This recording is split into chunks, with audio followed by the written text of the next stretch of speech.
இது ஒரு கணவனே வந்து மனைவியை ஒண்ணு கேவலமா இல்லைங்கம்மா, இப்ப பேசி பொண்டாட்டி வந்து இருங்க நான் ஒண்ணு சொல்லிடுறேன். ஆ.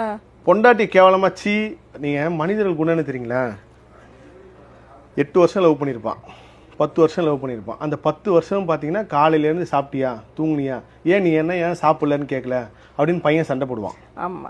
என்ன நீங்க எனக்கு ஃபோனே போடல, நீ சாப்பிடல நான் சாப்பிட மாட்டேன், நீ தூங்கலாம் நான் தூங்க மாட்டேன்னு பேசுவான்ல.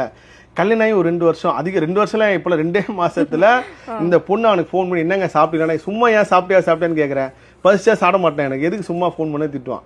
அப்போ இந்த 8 வருஷம் லவ் பண்ணது உண்மையா இல்லை இந்த 2 மாசம் வாழ்றது உண்மையா? அப்போ மனிதன் எந்த விதத்துல உண்மையா இருக்கான்? இவ்வளவுதான். இங்கே தான் கர்மா மிகப்பெரிய வேலை செய்யுது.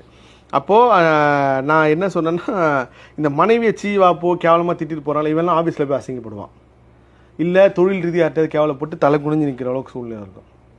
சமமா நடத்துறவங்களுக்கு எல்லாமே இயற்கை சமமா கொடுக்குது. அதுதான் நீங்க அந்த பெண் சக்தி தான் பெரிய சக்தி. நான் என்னோட கர்மா ரிசல்ட்ல கண்டுபிடிச்சது.